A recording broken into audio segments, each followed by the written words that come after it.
On est en 1959. 9 personnes prennent une photo ensemble, ils sourient, ils rigolent, ils sont contents de partir. C'est une expédition qu'ils ont préparée pendant des mois. Ils connaissent le froid, ils connaissent la montagne. C'est pas leur premier voyage. Pourtant, quelques jours après leur départ, ils seront tous morts. Leurs tentes retrouvées déchirées de l'intérieur. Leurs traces montrent qu'ils ont fui en pleine nuit, sans chaussures, quasiment nus, et tout ça à moins 30 degrés. Et quand les secours vont retrouver les corps, les blessures sont tellement graves que les médecins ne savent pas comment les expliquer.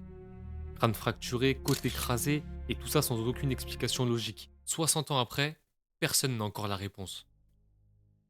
Tout ce que tu vas entendre dans cette histoire, tout est réel à 100%. Là, je te parle pas d'un film, je te parle pas d'une légende urbaine, je te parle de faits. De faits qui sont documentés via des médecins légistes, des autopsies, ou encore des sources médiatiques très connues en Russie qui sont certifiées.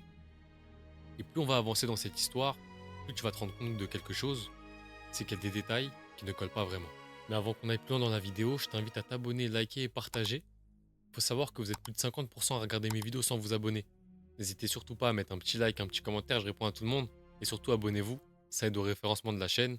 Et puis ça me booste pour que je puisse continuer. Allez, on y retourne.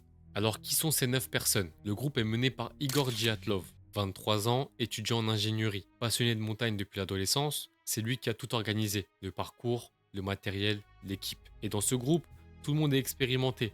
Certains sont classés au plus haut niveau de randonnée en Union soviétique. Ils savent monter une tente par grand froid, lire une carte. Ils ont déjà fait ce genre de voyage des dizaines de fois. Ils ont du matériel adapté, des tentes solides, des vêtements chauds, de la nourriture pour plusieurs semaines. Ils ont même laissé un plan de route aux autorités au cas où quelque chose se passerait mal. Ces gens-là, ils font pas n'importe quoi. Leur objectif, c'est d'atteindre une montagne qu'on appelle Ortoten. En langue locale, ça veut dire littéralement ne va pas là-bas. Mais ça, ils le savent et ça les arrête pas pour autant. Ils partent donc le 25 janvier 1951. Les premières journées se passent bien. On a retrouvé des photos qu'ils ont prises pendant le voyage. On les voit marcher dans la neige, sourire, plaisanter entre eux. Ils tiennent un journal de bord où ils notent chaque étape. L'ambiance est légère, tout est normal. Rien, mais vraiment absolument rien, ne laisse penser que ce voyage va mal terminer. Le 1er février 1959, le groupe traverse une pente dans les montagnes. Le vent il est fort, la visibilité est mauvaise. Un des membres écrit dans le journal: difficile de marcher, le vent souffle fort. Et là, ils prennent une décision étrange. Ils vont s'arrêter sur cette pente pour la nuit. Ce n'est pas l'endroit idéal, la pente est exposée, aucun abri naturel. Normalement, tu descends dans la forêt. Tu trouves un endroit protégé, mais pour une raison qu'on ne connaît pas, ils choisissent de rester là. Ils installent donc leur tente, ils mangent, ils s'installent pour dormir, et c'est la dernière chose normale qu'ils feront. Parce que cette nuit-là, quelque chose se passe, quelque chose qu'on n'a jamais réussi à identifier clairement, quelque chose d'assez grave, d'assez terrifiant, pour les faire tous sortir de leur tente immédiatement, sans même prendre le temps de s'habiller. Plusieurs jours passent, le groupe devait rentrer le 12 février, ils ne reviennent pas. Le 20 février, une équipe de secours est envoyée, et quand ils arrivent sur la pente, ils trouvent la tente, elle est encore là, mais elle est à moitié effondrée. Elle est ouverte, et il n'y a personne dedans. C'est la tente qui est affichée à l'écran. Puis ils s'approchent.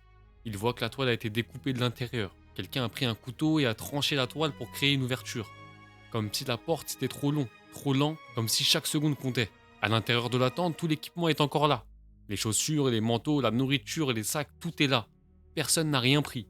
Et à l'extérieur, ils suivent des traces de pas dans la neige. 9 paires de traces au total. Toutes dans la même direction. Vers le bas de la pente, vers la forêt. Et là, les secours remarquent quelque chose d'étrange. Ces traces, elles sont régulières. Les gens ne courent pas, ils marchent calmement.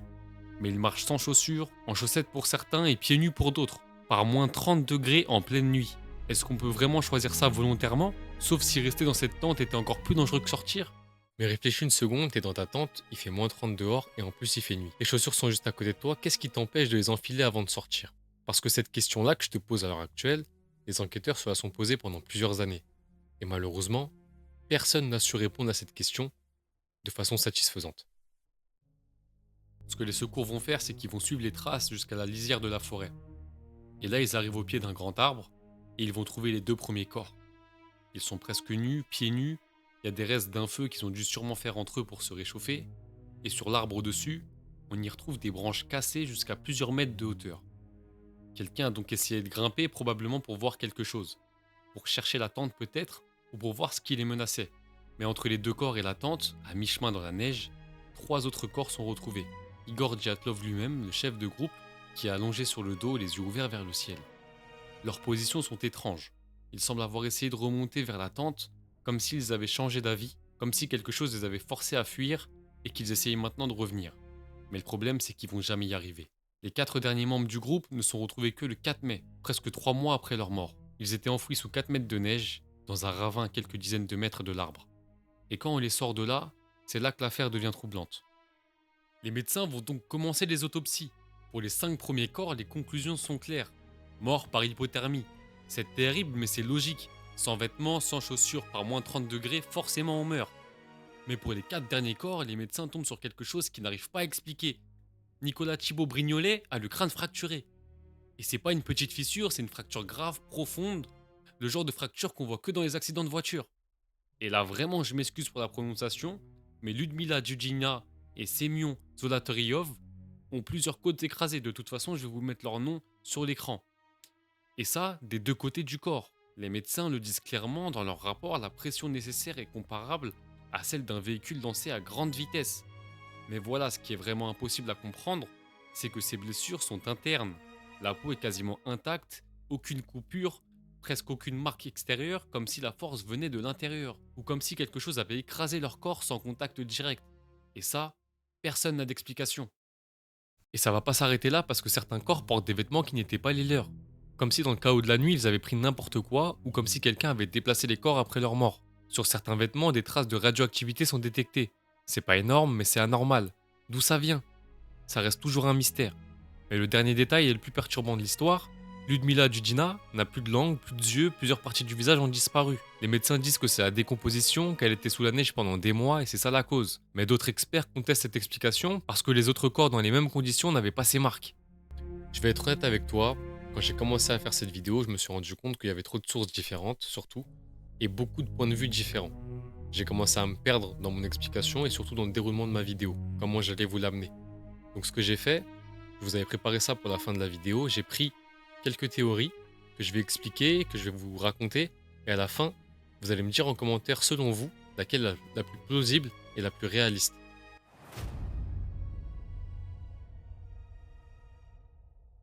Alors qu'est-ce qui s'est réellement passé? Depuis 1959, des dizaines de théories ont été avancées.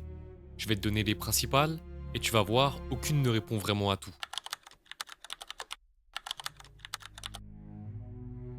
On commence par la première théorie officielle depuis 2020. Le gouvernement russe a conclu que le groupe a été surpris par une avalanche. La neige aurait écrasé la pente, ils auraient paniqué, et les blessures internes seraient dues à la pression de la neige. Est-ce que c'est possible? Oui, mais il y a un problème. Les traces de pas dans la neige étaient intactes quand les secours sont arrivés. Et une avalanche, elle efface tout. Et la pente où était la tente, selon plusieurs experts, elle n'était pas assez inclinée pour déclencher une avalanche. Donc vous imaginez que sur cette version, on peut émettre des doutes, quand même.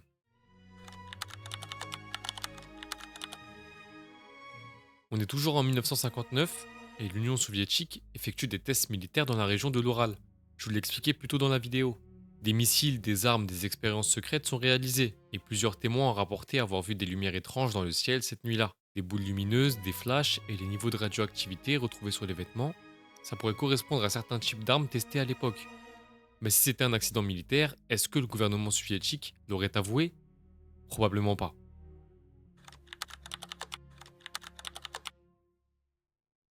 On arrive sur la troisième théorie, l'avant-dernière de la vidéo, et certains scientifiques proposent une théorie beaucoup plus naturelle. Dans certaines conditions, le vent qui passe sur une montagne peut créer des infrasons. C'est des sons à très basse fréquence, inaudibles pour l'oreille humaine, mais qui ont un effet physique réel sur le corps. À haute intensité, ils peuvent provoquer une panique incontrôlable, un sentiment de terreur intense sans raison visible, et les personnes touchées fuient sans réfléchir, sans prendre leurs affaires. Ça expliquerait la fuite panique en pleine nuit, mais par contre, ça n'explique toujours pas les fractures. On arrive sur la dernière théorie de la vidéo. C'est une rencontre violente, certains chercheurs ont suggéré que le groupe a pu croiser des personnes hostiles dans la région, et ça serait un conflit qui a mal tourné. Mais aucun indice, aucune preuve ne vient soutenir cette théorie, et les blessures internes sans marque extérieure, ça colle pas avec une agression physique classique. Donc comme je l'ai expliqué dans la facecam, vous avez bien vu que chaque théorie évoque des points très subtils, mais au bout du fil, il n'y en a aucune qui va vraiment répondre à toutes les interrogations qu'on a au sujet de cette affaire. Il existe une dernière photo, la photo sur votre écran. Elle a été retrouvée sur l'un des appareils photo du groupe. Elle est floue, elle est sombre. On distingue à peine quelque chose. Et certains disent que c'est juste une photo ratée. D'autres disent qu'on peut voir une forme lumineuse dans le ciel. On ne saura jamais ce que cette photo montre vraiment. Et aujourd'hui, au col Djatlov, il y a une stèle. C'est un mémorial pour les 9 membres du groupe qui sont décédés. Encore aujourd'hui, des randonneurs viennent encore là-bas, chaque année, attirés par ce mystère qui ne se résout pas. Et ils font ça en hommage, bien évidemment, aux randonneurs décédés. Mais l'enquête soviétique originale de 1959 s'est conclue avec une formule restée célèbre aujourd'hui. Les décès ont été causés par une force inconnue et incontrôlable. Tout ça 60 ans de recherche plus tard avec des dizaines d'experts qui ont été mandatés pour trouver une réponse à ces questions. Et la meilleure réponse qu'on ait, c'est qu'on ne sait pas. Au total, cette nuit-là, 9 personnes sont mortes. Des gens réels, des gens avec une famille. Ils voulaient simplement faire une randonnée, et à l'heure actuelle, personne n'a su expliquer comment et pourquoi ils sont morts. Si toi, tu as une petite idée à ce sujet, je t'invite à me la dire en commentaire. Et puis moi, je t'invite à liker, partager et t'abonner surtout, c'est le plus important. Ça aide au référencement et au développement de la chaîne. Et puis moi, ça m'aide à me booster pour vous poster des vidéos. Et puis moi, je vous dis à la semaine prochaine pour une nouvelle vidéo. C'était Double V. Allez, ciao.